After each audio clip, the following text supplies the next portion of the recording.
సాయిరామ్. బాబా భక్తులందరికీ కూడా నమస్కారం అండి. అందరూ కూడా సుఖంగా సంతోషంగా ఎప్పుడూ కూడా ఆనందంగా ఉండాలి అని చెప్పి ఆ బాబాగారి తరపున నేను కూడా మనస్ఫూర్తిగా కోరుకుంటున్నాను. ఈరోజు బాబాగారు అందించే సందేశం ఏంటి అంటే కనుక, తల్లి ఇదే నీ విధి, ఒక్కసారి వారాహి తల్లిని తాకి చూడమ్మా. కోరిన వస్తువైనా కానీ మనిషి అయినా కానీ నీ పాదాల దగ్గరికి వచ్చేలా చూస్తానమ్మా అని చెప్పి ఏదో ఒక తెలియని సందేశాన్ని ఈరోజు బాబాగారు మనకి అందించాలి అనుకుంటున్నారండి. మరి బాబాగారి సందేశం ఏంటో స్వయంగా బాబాగారి మాటల్లోనే తెలుసుకునే ముందు, ఎవరికైతే బాబాగారు అంటే నమ్మకం ఉంటుందో, గౌరవం ఉంటుందో వారందరూ కూడా ఈ వీడియోకి ఒక చిన్న లైక్ ఇస్తూ వీడియోని వినడం అయితే స్టార్ట్ చేయండి. అంతేకాకుండా కింద కామెంట్ సెక్షన్లో ఓం సాయిరామ్ అని చెప్పి కామెంట్ చేయడం కూడా మర్చిపోవద్దు. ఇక చాలామంది కూడా గురువుగారి గురించి చెప్పండి అక్క అని చెప్పి అడుగుతున్నారండి. వారి కోసం శ్రీ షిరిడి సాయిబాబా ఆశీస్సులతో జ్యోతిష్యం చెప్పబడును. గురూజీ శివరామరాజు గారు. Phone number 9959422552. మీరిప్పటి వరకు ఎన్నో చోట్ల జ్యోతిష్యం అనేది చెప్పించుకొని విసిగిపోయి ఉంటారు. కానీ మీరు కోరిన మార్పులు అనేవి మీ జీవితంలో జరిగి ఉండకపోవచ్చు. ఒక్కసారి నమ్మకంతో ఈ గురువు గారిని కాంటాక్ట్ అవ్వండి. మీ సమస్యలు ఏవైనా కానివ్వండి, ప్రేమ, పెళ్ళి, ఉద్యోగం, రాజకీయం, సంతానం లేక ఇబ్బంది పడుతున్నా, భార్యాభర్తల మధ్య గొడవలున్నా, అప్పుల సమస్యలున్నా, ఇలా ఎటువంటి సమస్యలకైనా కానీ గురువుగారు పూజలు చేసి ఆ సమస్యలకు తగిన పరిష్కారాన్ని చూపిస్తారు. ఈ గురువుగారు చెప్పింది చెప్పినట్లు 100% జరుగుతుంది. నమ్మకంతో కాల్ చేసి చూడండి. మీ సమస్యల నుంచి బయటపడి ఆనందంగా జీవించండి. ఇక బాబాగారి యొక్క సందేశం విషయానికి వస్తే కనుక, ఇదే తల్లి నీ విధి అని చెప్పి మనకి చెప్తున్నారు. అంతేకాకుండా ఒక్కసారి వారాహి తల్లిని తాకి చూడమ్మా అని చెప్పి చెప్తున్నారు. మనస్ఫూర్తిగా ఆ వారాహి అమ్మను ఈరోజు నమస్కరించుకొని ఆ తల్లి పాదాలకు సాష్టాంగ నమస్కారం చెప్పుకొని అసలు మనకు బాబాగారు ఏం చెప్పాలి అనుకుంటున్నారో ఆ సందేశాన్ని పూర్తిగా చివరి వరకు వింటేనే అసలు మన విధి ఏంటి అని చెప్పి మనకు పూర్తిగా తెలుస్తుంది. అంతేకాకుండా బాబాగారు చెప్పాలి అనుకుంటున్న సందేశంలో ఉండే ఆంతర్యం ఏంటో కూడా మనకు పూర్తిగా అర్థమవుతుంది. ఇక ఈ సందేశం ఏంటో ఈ చిన్న కథ ద్వారా తెలుసుకుందాము.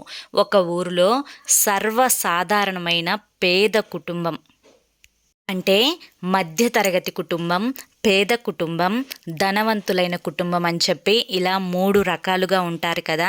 అందులో కూడా దిగువ పేదరికమైన కుటుంబం అన్నమాట ఆ కుటుంబం. ఆ కుటుంబంలో కనీసం ఒక పూట తింటే మరొక పూట పస్తు పడుకుంటారు. భార్య భర్త ఇద్దరికీ కూడా చాలా సంవత్సరాలుగా సంతానం లేదు. అయితే ఒకసారి ఒక గుడికి వెళ్ళి ఆ గుళ్ళో భగవంతుణ్ణి దర్శించుకొని వస్తే మీకు సంతాన భాగ్యం కలుగుతుంది అని చెప్పి ఒక గురువు గారు వారి ఇంటికి వచ్చి చెప్తారనమాట. అంటే ఒక సాధువు వచ్చి చెప్తారనమాట. ఇక సరే, సాధువు మాట చెప్పిన తర్వాత మనం వినకుండా ఉండడం మంచిది కాదు అన్న ఉద్దేశంతో ఆ దంపతులు ఇద్దరూ కూడా ఆ భగవంతుని దగ్గరికి వెళ్ళి మనస్ఫూర్తిగా నమస్కరించుకొని తమకి సంతానం కలగాలి అని చెప్పి కోరుకొని అక్కడి నుంచి వస్తారు. వచ్చిన నెల రోజులకి ఆమె అంటే ఆ కడుపు అనేది వస్తుందన్నమాట. గర్భవతి అవుతుంది తను. తరువాత 9 నెలలు నిండిన తర్వాత పండంటి బాబు పుడతాడు. తరువాత 10 నెలల తర్వాత, అంతకుముందు ఏ ఒక్క సాధువు అయితే ఆ గుడికి వెళ్ళి మీరు నమస్కరించుకొని రండి, మీకు సంతాన భాగ్యం కలుగుతుంది అని చెప్పిన సాధువు ఎవరైతే ఉన్నారో అదే సాధువు బిడ్డ పుట్టిన తర్వాత మళ్ళీ వారింటికి వస్తారనమాట. వచ్చి ఆ బాబుని ఆశీర్వదించి వెళ్ళడానికని చెప్పి వస్తారు. వచ్చిన తర్వాత ఆ యొక్క సాధువుతో బిడ్డ తండ్రి ఏమంటారు అంటే, మీ యొక్క ఆశీర్వచనాలతోనే మాకు ఇంత పండంటి బాబు పుట్టాడు, మీరే బాబుకు ఏదన్నా పేరు పెట్టండి స్వామి, అసలు ఈ బాబు జాతకం ఎలా ఉందో చూడండి స్వామి అని చెప్పి చెప్తాడనమాట వాళ్ళ తండ్రి. అయితే సరేనని చెప్పి ఆ యొక్క సాధువు బిడ్డ అరిచేయిని పట్టుకొని చూసి, ఈ బాబుది మహర్జాతకము, పుట్టింది పేద కుటుంబంలోనే, కానీ ఒక మహారాజు ఇంటికి తను అల్లుడవుతాడు. తను అల్లుడైన తర్వాత ఆ యొక్క రాజ్యానికే అతను రాజు అవుతాడు అని చెప్పి చెప్తాడనమాట. ఆ మాటలు విని వాళ్ళ తండ్రి ఆశ్చర్యపోతాడు. అదేంటి సాధువు, నీవు ఏం మాట్లాడుతున్నారు మీరు?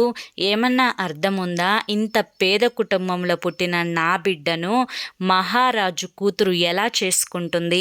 దానికి అసలు ఆ రాజు ఎలా ఒప్పుకుంటాడు? ఇదంతా కూడా సాధ్యపడేదేనా అసలు అని చెప్పి అనగా, ఇదే విధిరాత నాయన, ఖచ్చితంగా ఈ బిడ్డ 17 సంవత్సరముల వయసు వచ్చిన తర్వాత ఒక మహారాజు ఇంటికి ఇతను అల్లుడవుతాడు అని చెప్పి చెప్తాడనమాట. ఇక సాధువు చెప్పిన మాటకి తిరుగుండదు అని చెప్పి ఆ తల్లిదండ్రులు కూడా ఆ బిడ్డని చాలా అల్లారు ముద్దుగా చూసుకొని, తన బిడ్డ ఒక రాజకుటుంబీకుల ఇంటికి అల్లుడవుతాడు అని చెప్పి ఊరంతా తండ్రి గర్వంగా చెప్పుకొని ఆనందంగా సంతోషపడుతూ ఉంటాడనమాట. ఇక కొన్ని నెలలకే ఆ ఊరంతా కూడా ఈ విషయం తెలిసిపోతుంది. ఇంత గొప్ప మహర్జాతకుడిని చూడటం కోసం ఆ ఊరిలో ప్రజలందరూ కూడా రోజు వాళ్ళ ఇంటికి వచ్చి గుంపులుగా ఆ బిడ్డను చూసి, ఆ బిడ్డ అందమైన ముఖానికి ఖచ్చితంగా ఇంత అదృష్ట జాతకం భగవంతుడు తప్పకుండా రాసే ఉంటాడు అనుకొని ఆ బిడ్డను ఆశీర్వదించి అక్కడి నుంచి వెళ్తూ ఉండేవారనమాట. అయితే ఒకరోజు పక్క ఊరి మహారాజు ఆ ఊరికి ఒక దేశ పర్యటన కోసం దారిలో ఆ ఊరి మీదుగా గుర్రపు స్వారీ చేసుకుంటూ వెళ్తాడు. ఇక ఆ రాజుకి దారిలో బాగా దాహం వేస్తుంది. దాహం వేసి అక్కడ ఒక చెట్టు కింద ఆగి, చెట్టు కింద తపస్సు చేసుకుంటున్న సన్యాసి దగ్గర మంచినీళ్ళు చూసి ఆ యొక్క సన్యాసి దగ్గరికి వెళ్ళి, స్వామి నమస్కారం, మంచినీళ్ళు ఇవ్వండి, కొంచెం దాహంగా ఉంది అని చెప్పి అడుగుతాడనమాట. అప్పుడు ఆ సాధువు కళ్ళు తెరిచి అతనికి మంచినీళ్ళు ఇస్తాడు. ఇక అతని యొక్క కనుచూపు మేరతో ఆ యొక్క పేద కుటుంబం, అంటే ఎవరైతే బిడ్డ పుట్టాడో ఆ కుటుంబం ఉన్న ఇల్లు కనిపిస్తుందన్నమాట. అక్కడికి చాలామంది జనాలు గుంపులుగా వచ్చి వెళ్తాం ఆ రాజు చూస్తూ ఉంటాడు. అప్పుడు ఆ సాధువుని ఆ మహారాజు అడుగుతాడు, స్వామి అక్కడ అంటే ఆ ఇంటి దగ్గర అంతమంది జనం గుంపులుగా ఎందుకు వచ్చి వెళ్తూ ఉన్నారు? అసలు అక్కడ ఏం జరుగుతుంది? ఏదైనా విశేషమా అని చెప్పి అడగగా, అప్పుడు ఆ ఇంట్లో ఒక కొడుకు పుట్టాడు స్వామి, అంటే కొడుకు పుట్టాడు రాజా. ఆ కొడుకుది మహర్జాతకము. పక్క ఊరి మహారాజు యొక్క కుమార్తెతో 17 సంవత్సరముల వయసు వచ్చిన తర్వాత ఆ పిల్లవాడికి ఆ యొక్క రాజకుమార్తెతో వివాహం జరుగుతుంది అని చెప్పి అతని జాతకంలో రాసిపెట్టి ఉంది. అంతటి అదృష్టవంతుడైన ఆ పసిపిల్లవాడిని చూడటానికి ఈ ఊరిలో ప్రజలు రోజు వచ్చి వెళ్ళి ఆ పిల్లవాడిని ఆశీర్వదిస్తూ ఉంటారు అని చెప్పి చెప్తాడనమాట. అప్పుడు ఆ రాజుకి చాలా కోపం వస్తుంది. ఆ పక్క ఊరి మహారాజుని నేనే, నా కుమార్తెను ఇంత పేద కుటుంబంలో ఉన్న పిల్లవాడికి ఇచ్చి ఎలా పెళ్లి చేస్తాను అనుకున్నారు అనంటే, అప్పుడు సాధు అంటాడు, ఇది ఒక విధిరాత నాయన, ఈ విధిరాతను ఎవ్వరూ కూడా మార్చలేరు అనగా, ఆ రాజు ఇంకా ఆవేశంతో, ఇది విధిరాత అయితే ఈ విధిరాతను నేను తప్పకుండా మార్చి చూపిస్తాను అని చెప్పి అనుకుని అక్కడి నుంచి వెళ్ళిపోయి మరుసటి రోజు రాత్రంతా కూడా సాధువు చెప్పిన మాట గురించి ఆలోచిస్తూ ఉంటాడు. సాధువులు ఎప్పుడూ కూడా అబద్ధం చెప్పరు. వాళ్ళు ఎంతో జ్ఞానాన్ని సంపాదించుకొని జాతకాలు చెప్తూ ఉంటారు. నిజంగా ఆ పిల్లవాడి జాతకంలో నా కుమార్తెను చేసుకోవాలి అని చెప్పి రాసి పెట్టి ఉంటే, నా కుమార్తెను అంత పేద ఇంటికి కోడలిగా పంపడం నాకు అస్సలు ఇష్టం లేదు. ఎలాగైనా కానీ ఈ విధిరాతను నేను మారుస్తాను అని చెప్పి అనుకొని ఆ రోజు రాత్రి ఏం చేయాలా అని బాగా ఆలోచించుకొని ఉదయాన్నే మారు వేషంలో ఒక సాధారణమైన వ్యక్తిగా ఆ పేద కుటుంబం యొక్క ఇంటికి, అందరి ఇంటికి వెళ్ళినట్లుగా వెళ్తాడనమాట. వెళ్ళి అక్కడ వాళ్ళ తండ్రితో చెప్తాడు, ఆ పిల్లవాడి తండ్రితో, నేను ఒక వ్యాపారిని, మీ యొక్క కుమారుడి యొక్క జాతకంలో రాజుల ఇంటికి అల్లుడు అయ్యే భాగ్యం ఉంది అని చెప్పి ఒక సాధువు చెప్పారంటగా అని చెప్పి అడుగుతాడు. అప్పుడు ఆ యొక్క తండ్రి అవును రాజా అని చెప్పి, అంటే అవునండి అని చెప్పి చెప్తాడనమాట. అయితే ఇంత పేద కుటుంబంలో పుట్టిన పిల్లవాడు మహారాజు ఇంటికి అల్లుడు ఎలా అవుతాడు? అయితే నేను ఒక మాట చెప్తాను, జాగ్రత్తగా వినండి. నేను చాలా పెద్ద వ్యాపారవేత్తను, నా దగ్గర చాలా ధనం ధనం ఉంది, నాకు పిల్లలు కూడా లేరు. మీ యొక్క పిల్లవాడిని మాకు ఇచ్చారు అంటే చాలా జాగ్రత్తగా అపురూపంగా అన్ని విద్యలు నేర్పి ఒక రాజు ఇంటికి అల్లుడవ్వడానికి అర్హతలు ఏవైతే ఉండాలో వాటన్నింటినీ కూడా నేర్పిస్తాను అని చెప్పి చెప్తాడనమాట. దానికి పిల్లవాడు తల్లి అస్సలకి ఒప్పుకోదు. ఎందుకంటే తన బిడ్డని ఎంతో అల్లారు ముద్దుగా చూసుకుంటుంది కాబట్టి ససేమిరా మా కుమారుణ్ణి పంపించడానికి నేనైతే ఒప్పుకోను అని చెప్పి చెప్తుంది. తరువాత తండ్రి దాని గురించి కొంచెం ఆలోచించి, నిజమే మీరు చెప్పింది, నా బిడ్డ చాలా పేద కుటుంబంలో పుట్టాడు, అంతటి విలువైన విద్యలను నా బిడ్డకు నేను ఎలాగూ నేర్పించలేను. సరే, నేను మీతో పాటు పంపించడానికి నాకు ఇష్టమే. ఒకవేళ మహారాజు ఇంటికి అల్లుడు కావడానికి ఒకవేళ మీ దగ్గరికి వచ్చి విద్యలు నేర్చుకోవాలి అని చెప్పి తన విధిరాతలో రాసి ఉందేమో, అందుకోసమే మీరు వచ్చి నా బిడ్డను అడుగుతున్నారేమో. ఏది ఎలాగైనా కానీ నా బిడ్డ సంతోషమే నాకు ముఖ్యమని చెప్పి తండ్రి ఒప్పుకొని తల్లిని కూడా ఒప్పిస్తాడనమాట. అప్పుడు తల్లి ఒక షరతు చెప్తుంది. నా బిడ్డకు 17 సంవత్సరాలు వచ్చిన తర్వాత నా బిడ్డని నాకు అప్పచెప్పాలి, అప్పటి వరకు మాత్రమే మీ దగ్గర ఉంచుకొని విద్యలు నేర్పించాలి అని చెప్పి చెప్తుంది. దానికి ఆ రాజు కూడా సరే అని చెప్పి అక్కడి నుంచి బాబుని తీసుకొని వెళ్ళిపోతాడనమాట. తీసుకొని వెళ్తూ మార్గ మధ్యంలో ఒక చెక్క పెట్టెను తయారు చేసుకొని ఆ పెట్టెలో బాబును పెట్టి ఈ బిడ్డను నేను నదిలో వదిలిపెట్టేస్తాను అని చెప్పి అనుకుంటాడు. ఇక ఆ బాబు మొహం కల్లే చూస్తే జాలి వేస్తుంది. ఒకేసారి బిడ్డని నదిలో పడవేయవచ్చు, కానీ ఈ పిల్లవాడి మొహం చూస్తే జాలిగా అనిపిస్తుంది. కనుక ఈ పెట్టెలో నేను మూత పెట్టి నదిలోకి వదులుతాను, ఇది నది మధ్య భాగానికి వెళ్ళిన తర్వాత మునిగిపోతుంది అని చెప్పి అనుకొని పెట్టెలో ఆ బాబుని పెట్టి ఆ పెట్టెను 4 వైపులా మూసేసి నదిలోకి వదులుతాడు ఆ మహారాజు. వదిలిన తర్వాత ఆ పెట్టె ఆ నీటి మీద తేలుకుంటూ వెళ్తుందన్నమాట.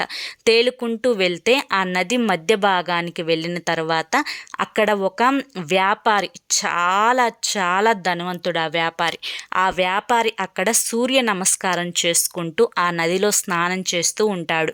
తను నీటిలోకి మునిగి పైకి లేచేటప్పటికే పెట్టె అతని ముందుకు వస్తుంది.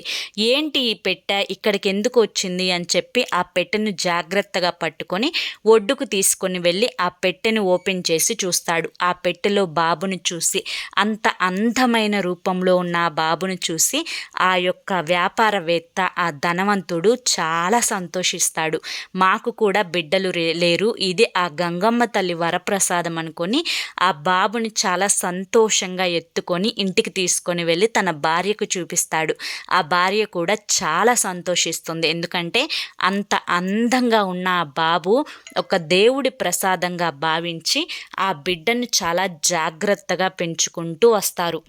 ఆ బిడ్డకు విలువైన విద్యలు అన్నింటినీ కూడా నేర్పిస్తారు. అయితే ఒకరోజు గురువు ఆ తండ్రిని పిలిచి, నీ బిడ్డ అంత తెలివిగలవాడు ఇంకా ఎవ్వరూ కూడా ఈ యొక్క పాఠశాలలో లేరు, నీ బిడ్డ అన్ని విద్యల్లో కూడా మొదటి స్థానంలో ఉంటున్నాడు, అతను చాలా తెలివిగలవాడు, చాలా విద్యావేత్త, చాలా అంటే మంచిగా ఏది చెప్పినా కూడా వెంటనే పసిగట్టగల జ్ఞాపక శక్తి కలవాడు అని చెప్పి ఆ యొక్క గురువు అతన్ని మెచ్చుకోవడం, రాజు ఆ సమయానికి ఆ పాఠశాలకు వచ్చి ఇదంతా కూడా గమనిస్తూ ఉంటాడనమాట.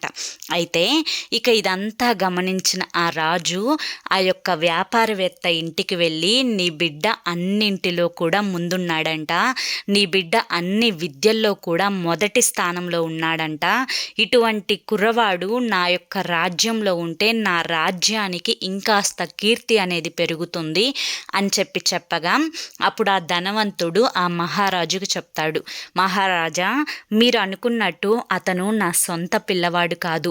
ఈ పిల్లవాడు నాకు ఒక రోజు నేను నదిలో స్నానం చేస్తూ ఉండగా ఆ నదిలో నుంచి ఒక బాక్సులో నుంచి వచ్చాడు. ఆ బాక్సులో ఎవరో వదిలేసేశారు ఈ బాబుని. 17 సంవత్సరాల క్రితం ఇది జరిగిందంటే ఇప్పుడు బాబుకి 17 ఏళ్ళు. 17 సంవత్సరాల క్రితం ఇది జరిగింది అని చెప్పగానే ఆ మహారాజుకి అంతా కూడా అర్థమైపోతుంది. సరే అలా అయితే నీ కుమారుడితో నాకు ఒక చిన్న పనుంది అని చెప్పి ఒక కాగితం మీద ఒక సందేశాన్ని రాసి అది తన రాజ్యానికి తీసుకొని వెళ్ళి మహారాణికి ఇవ్వమంటాడు. ఆ మహారాణికి ఈ రాజే ఇచ్చాడు అన్న గుర్తుగా తన చేతికి ఉన్న ఉంగరాన్ని తీసి అది మహారాణికి ఇస్తే ఈ సందేశం మహారాజే పంపించాడు అని చెప్పి మహారాణి నమ్ముతుంది అని చెప్పి ఆ సందేశం ఉన్న కాగితాన్ని ఉంగరాన్ని ఆ పిల్లవాడికి ఇచ్చి పంపిస్తాడనమాట. ఇక ఆ పిల్లవాడు ఆ సందేశం ఉన్న పేపర్ని ఇంకా ఈ ఉంగరాన్ని తీసుకొని అడవిలో నుంచి వెళ్తాడు.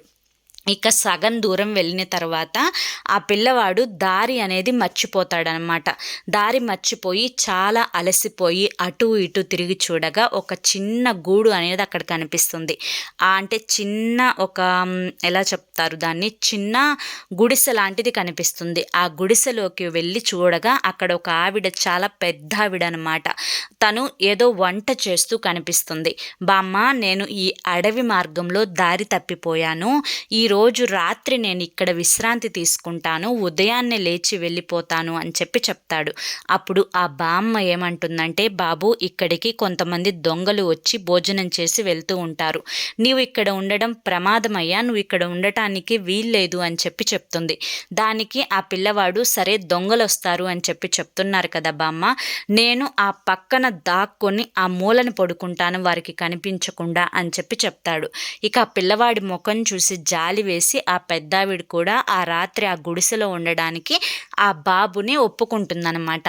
ఇక దొంగలు భోజనానికి వస్తారు. బయట ఆ పిల్లవాడి చెప్పులు, గుర్రం ఈ రెండు చూసి ఈ గుడిసెలో ఎవరో ఉన్నారు అని చెప్పి ఆ బామ్మని అడుగుతారు. బామ్మ కొంచెం సేపు భయపడి అంటే చాలా తడబడాయించినా కూడా తరువాత నిజం చెప్పేస్తుంది. ఇక ఆ మహారాజు సందేశం పంపించారు అంటే అది ఏదో గొప్ప సందేశమే అయి ఉంటుంది అని అంటే ఆ పిల్లవాడు చెప్తాడనమాట, నన్ను రాజు పంపించాడు, ఈ సందేశం రాణికి ఇవ్వమన్నాడు అని జరిగిందంతా కూడా ఆ పెద్దావిడికి చెప్తే అప్పుడు పెద్దావిడ ఒప్పుకుంటుంది. ఇది పెద్దావిడ దొంగలకి చెప్తుంది. రాజు పంపించాడంటే ఆ సందేశం ఏంటో తప్పకుండా మాకు తెలియాలి, ఏదన్నా నిధి, బంగారు, వజ్రాల గురించి అయితే మాకు ఉపయోగం కావచ్చు అనుకొని గబా ఆ పేపర్ని తీసి చదువుతారనమాట. ఆ పిల్లవాడు నిద్రపోతున్న సమయంలో ఆ పేపర్ మీద ఏం రాసి ఉంటుంది అంటే, మహారాణి, ఈ పిల్లవాడు చాలా చెడ్డవాడు, నేను పలానా ఊరికి యాత్రకి వెళ్తున్నాను, ఈ పిల్లవాడిని నేను వచ్చేసరికి చంపివేయాలి, నేను మళ్ళీ తిరిగి మన రాజ్యానికి వచ్చేసరికి ఈ పిల్లవాడు మరణించిన వార్త నా చెవిన పడాలి, ఇది తప్పకుండా మీరు చెయ్యాలి అని రాసి ఉంటుందన్నమాట. ఇదంతా చూసి ఆ దొంగలకి కూడా ఆ పిల్లవాడి కళ్ళే చూసి జాలి వేస్తుంది.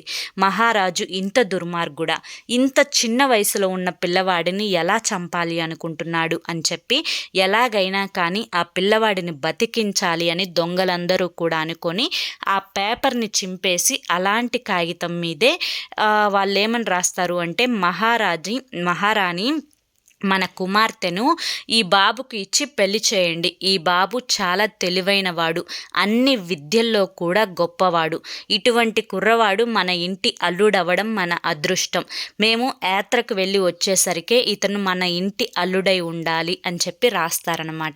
ఇక సరేనని అది దాన్ని మడిచి ఆ పిల్లవాడికి అనుమానం రాకుండా మళ్ళీ ఆ పిల్లవాడి పక్కనే ఆ పేపర్ని పెడతారు.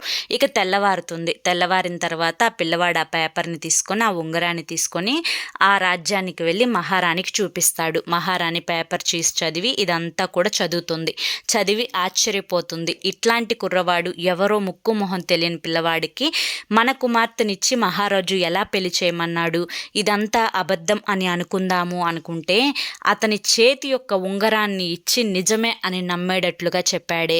సరే, రాజు ఆలోచించారు అంటే దాని వెనుక ఏదైనా కానీ ఆంతర్యం ఉండి ఉంటుంది అని అనుకొని మహారాణి ఆ పిల్లవాడికి ఇచ్చి ఆ రాజు వచ్చేసరికే పెళ్లి చేసేస్తుందన్నమాట. ఇక కొన్ని నెలల తర్వాత మహారాజు వస్తాడు.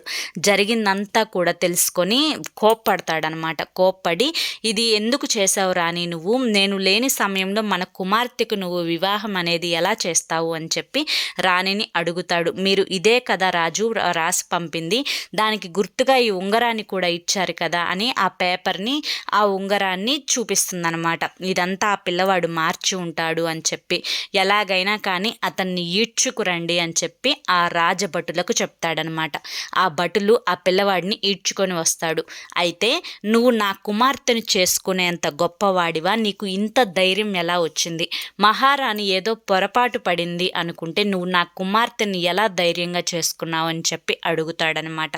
అయితే ఇదంతా నాకేమీ తెలీదు, మీరు ఇదే రాశారు అనుకొని నేను కూడా అనుకున్నాను అని చెప్పి చెప్పగా, నేనైతే కాగితం ఏది మారవలేదు అని చెప్పి చెప్తాడనమాట.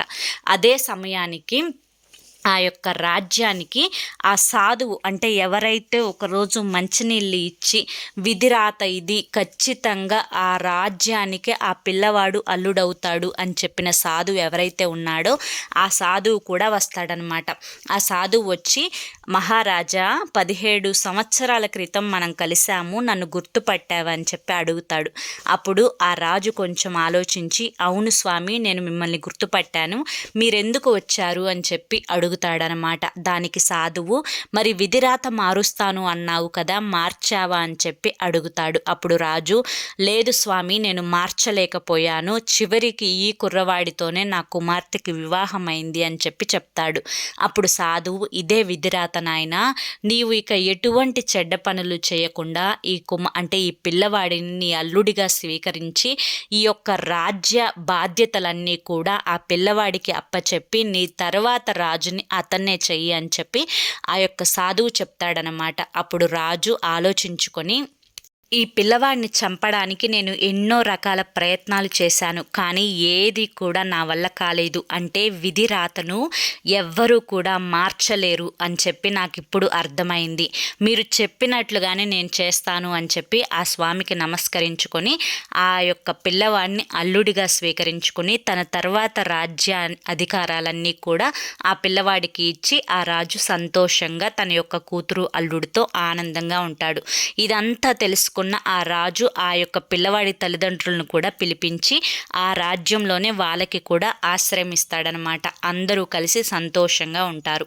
అయితే ఇక్కడితో కథ పూర్తవుతుంది.